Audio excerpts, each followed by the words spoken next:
Now, if you've ever, taken a wellness supplement or maybe an edible, and you immediately felt just completely bogged down, fatigued, or nauseous. Yeah, that heavy feeling. Exactly.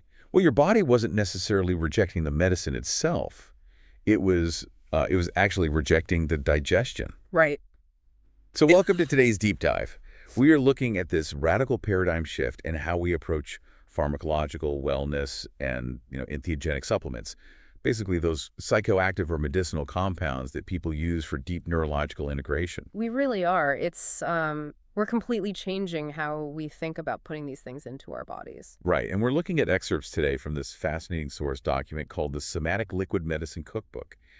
The subtitle is The Complete Integration, a Coherence-Based Entheogenic and Maintenance System. It's quite a title. It really is. And the mission of this deep dive is to explore its core thesis, which is essentially that consuming these kinds of sensitive substances in solid form is just fundamentally inefficient. Oh, entirely. I mean, for decades, the standard has been solid form methods, right? Swallowing pills, eating raw plant matter, chewing through those commercial gummies. Yeah, we tend to view digestion as this purely utilitarian process, like a biological conveyor belt. Exactly. But the authors argue that converting everything into a fully integrated zero solid liquid is what eliminates the physiological friction that usually, ruins the experience. Okay, let's unpack this.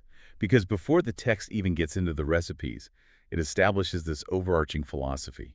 And it's all about our baseline reality versus an altered or medicinal state. Right, which challenges the foundational assumptions of modern supplementation. Because usually we think of these as totally separate things, right? You're either normal or you take something and you're, altered. But the text argues that altered states are not an escape from reality.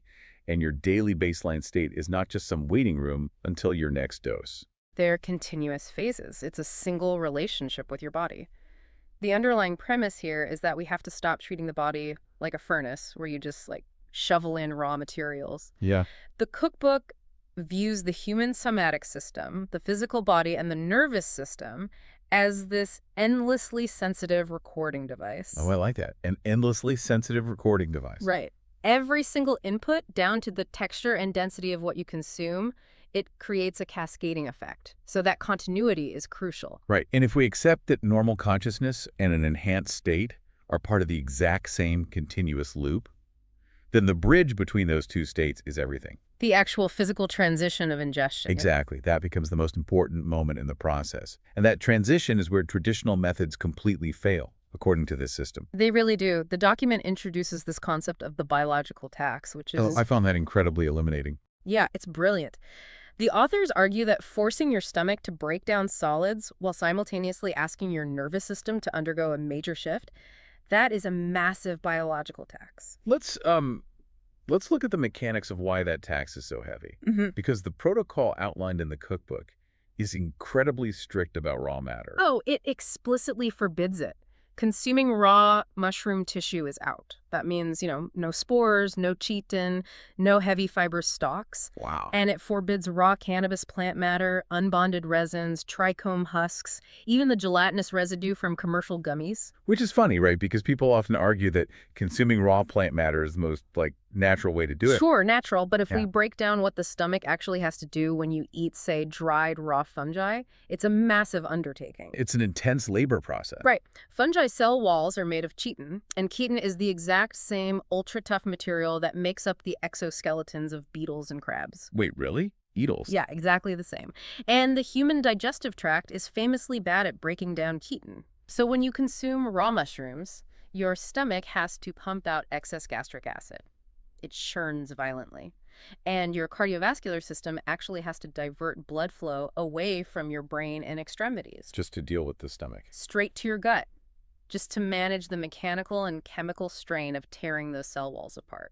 So, okay, trying to take a profound, neurological medicine in a solid, raw form is kind of like trying to read a complex philosophical book while simultaneously running a marathon. That is a perfect analogy. Like your body is way too distracted by the sheer physical exhaustion of digestion to actually read the medicine. The nervous system simply cannot focus.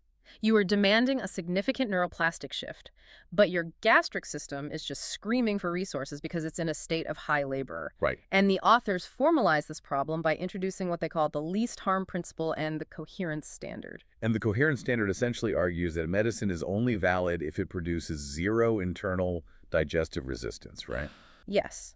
The phrasing in the text is pretty uncompromising. It says, if it requires chewing, it's incoherent. That is bold. If it requires chewing, it's incoherent. And they summarize it beautifully. Solids create noise, liquids create signal. Noise versus signal, I love that. Yeah. If we think about gastric distress, bloating, nausea, that's physiological noise. Yeah. And that noise drowns out the subtle frequencies of the medicine. So by completely removing the mechanical and chemical strain of solid digestion, the liquid format allows the body to dedicate all its available resources to the nervous system shift. Exactly. 100% of the resources. The signal becomes pure. But getting to that pure signal isn't just about, like, throwing things in a blender, is it? Oh no, far from it. The transition from solid matter to this perfect, frictionless liquid involves some incredibly strict preparation laws. The source document categorizes these liquids into what it calls the 4 fields. Right. Now, I understand the concept of extracting from raw plants, but what about the commercial stuff people already have sitting in their cupboards? Like, are they just out of luck? Not at all. And that's why the 4 fields are categorized by their solubility and their function. So first, you have the water-soluble field. Okay. This primarily handles fungi and psilocybin compounds. The objective there is to create rapid, clean neurological conductivity without any gastric load. Got it. Then, distinct from that, you have the lipid-bonded field. This focuses on cannabis and THC, where the goal is sustained, stabilized, deep tissue engagement. Right, because THC binds to fats, not water. Correct. The extraction mechanics are fundamentally different. Then, to answer your question about commercial products, we have the third category, which is the dissolution matrix. A dissolution matrix. Sounds very sci-fi. It does, but it's just a specific protocol for transforming commercial structured solids like precision-dosed gummies or chocolates into somatic liquids. Okay, and the fourth one? The isolate field, which handles CBD and pure isolated compounds for targeted molecular clarity. Okay, so before we look at how to actually make these, the document establishes 3 preparation laws that govern every single recipe. And apparently, if you break these laws, the whole system just falls apart. Completely falls apart. So law 1 is absolute homogenization. Right. Emulsification must be total. That means there can be 0 variation in potency from the first sip to the last. So there can be no separation layers in the liquid at all. None. If the oil separates from the water, your stomach will process them at different rates and you're just reintroducing chaos. And law 2 is precise thermal extraction. This requires applying heat with intense intention. Yes, the temperature must be high enough to activate the compounds like triggering decarboxylation in cannabis, but low enough to prevent any molecular degradation or destroying the terpenes. Right. And law 3 is 0 particulate matter. Everything has to pass through ultrafine filtration, like submicron if possible. The liquid must be totally transparent to the body's digestive mechanics. So how strict are we talking for the actual preparation? Like, if I want to make the clarified fungi infusion, am I basically just making a standard mushroom tea here? Oh, far from it. A standard tea often leaves microscopic particulates suspended in the water, which, still triggers an immune and digestive response. Oh, really? Yeah. The protocol for the clarified fungi infusion requires you to take organic dried material and grind it to an ultrafine dust. Right. Then you steep it in hot but critically never boiling structured water. Wait, I want to pause on structured water for a second. The text mentions this a few times. This isn't just tap water, right? No, not at all. Structured water refers to water that has been energetically or molecularly aligned. Aligned how? Often through vortexing or specific filtration, so that it matches the crystalline structure of the water already inside human cells. Oh, wow. Yeah, the theory is that structured water bypasses cellular resistance and absorbs instantly. That totally makes sense in the context of removing friction. Okay, the recipe also calls for adding trace citric acid, like lemon juice. I assume that's not just for flavor. No, the citric acid serves a very specific chemical function. It facilitates dephosphorylation. which essentially means pre-digesting it, right? In a way, yes, because psilocybin itself isn't what causes the neurological shift. Your body has to convert it into psilocin. Oh, I see. And usually your liver and stomach acid do that heavy lifting, which causes the nausea and that biological tax we discussed earlier. So the trace citric acid performs that chemical conversion in the glass before you even drink it. Exactly. You are outsourcing the digestion to the cup. That is wild. And after that conversion, you don't just drink it. The filtration process is intense. You strain it through a fine nut milk bag first, right? Right. And then you pass that liquid completely through a secondary paper filter. You discard all the solid biomass entirely. Wow. And what you are left with is this translucent, amber-tinted active water with zero physical weight to it. Exactly. Now compare that to the lipid-bonded field, which handles cannabis. Okay. The emulsified cannabinoid serum is equally strict, but deals with the stubborn nature of oils.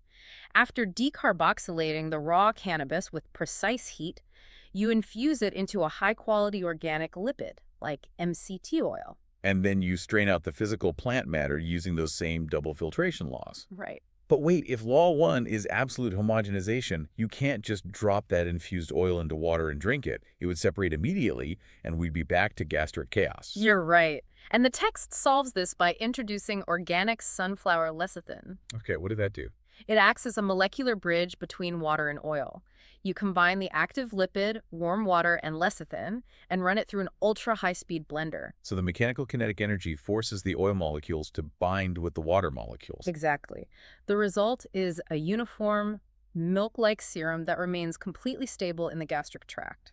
Okay, I have to push back on something here, specifically regarding the third field, the dissolution matrix.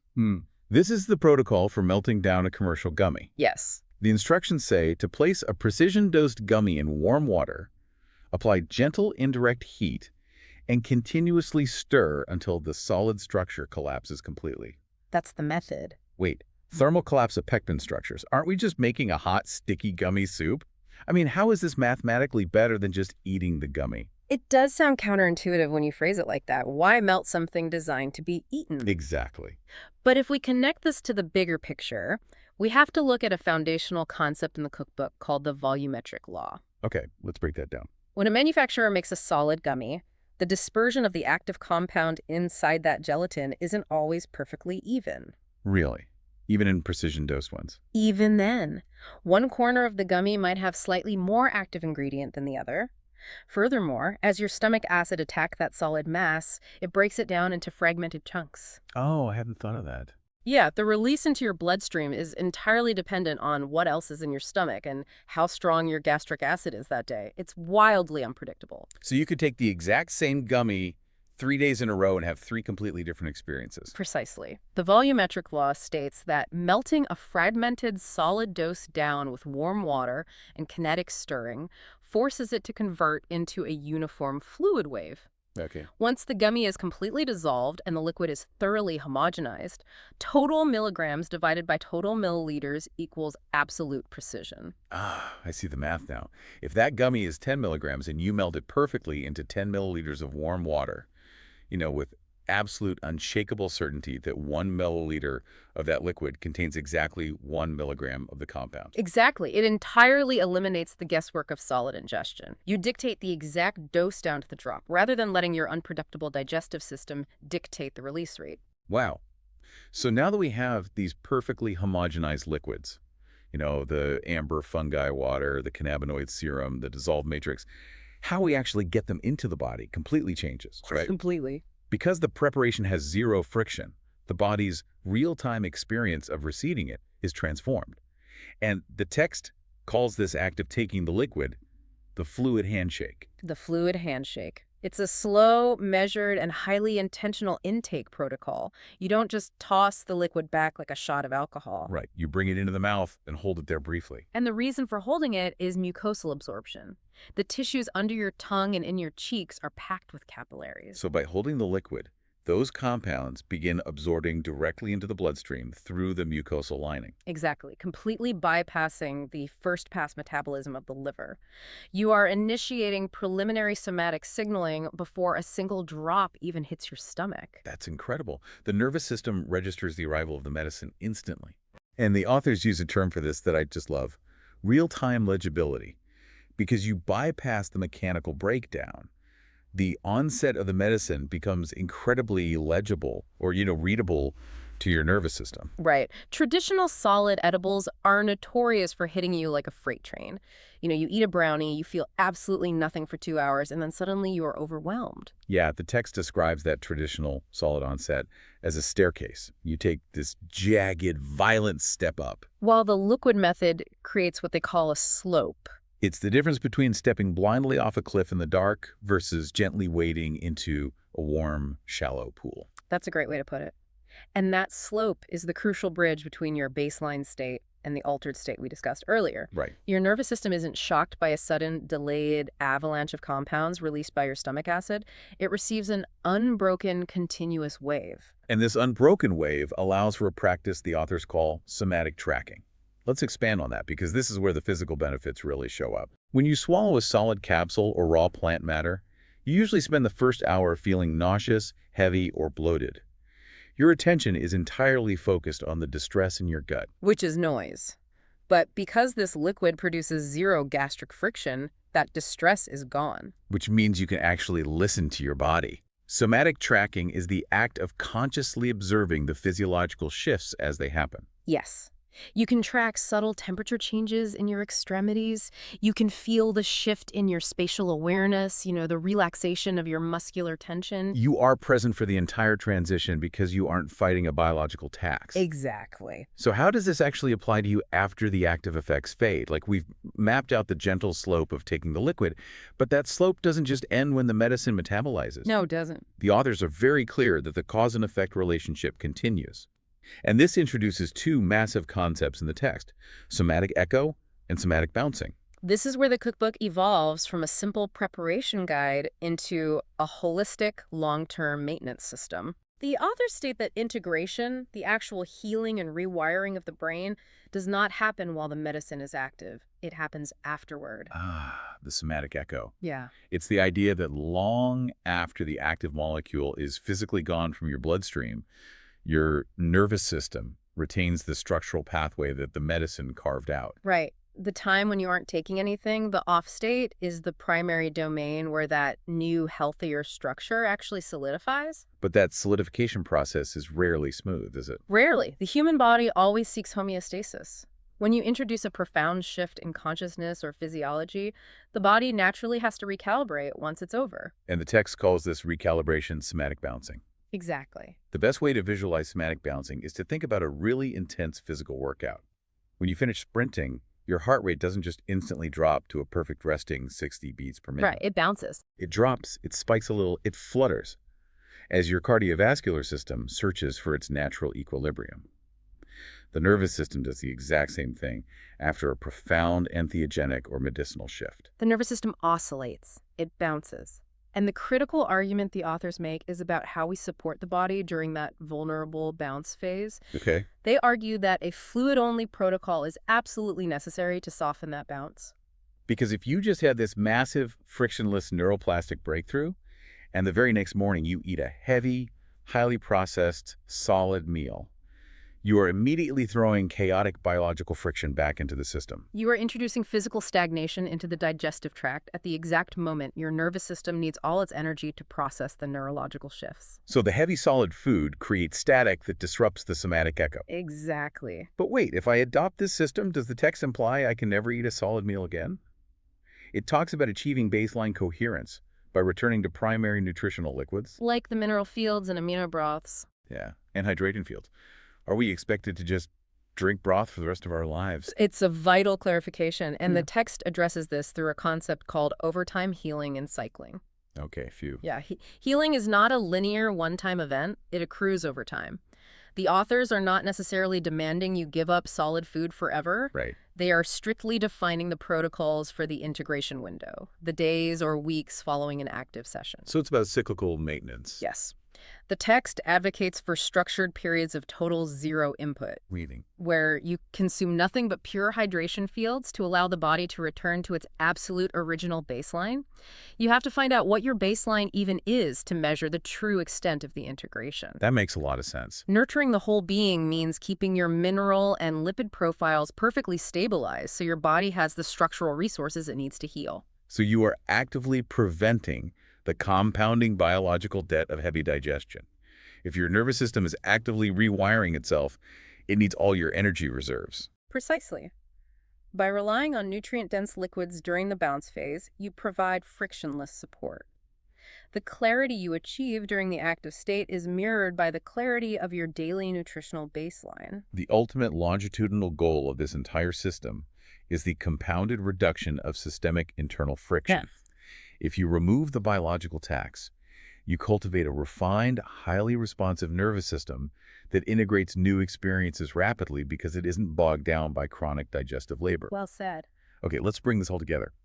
What the Somatic Liquid Medicine Cookbook outlines is a unified theory of human ingestion. We are moving away from brute force digestion and towards elegant, direct absorption. Right. We are moving from episodic, chaotic dosing to continuous, mindful integration. And we are moving from jagged, violent nervous system bouncing to a harmonized, gently supported equilibrium. It's a total shift. The goal isn't just taking a substance, it is the absolute uncompromising removal of friction within your entire being. The authors remind us that the body operates on an endless, continuous loop of cause and effect, recording every single input we provide. Yeah. By removing physical solids and filtering out chaotic biological variables, we are choosing the path of least resistance. It is a profound demonstration of respect for the extreme sensitivity of the human somatic field. It really makes you evaluate every single thing you consume. And that brings me to a final thought I want to leave you with today. Yep. The text emphasizes over and over again that the human body is endlessly sensitive and that solids create noise. Now, even if you never interact with pharmacological or entheogenic substances in your life, looking at this framework forces you to wonder, It really does. how much static and biological debt are you introducing into your own nervous system every single day, just through the sheer physical friction of the heavy, complex, solid foods you consume? Huh. I mean, if your daily baseline is just a waiting room, what are you waiting for?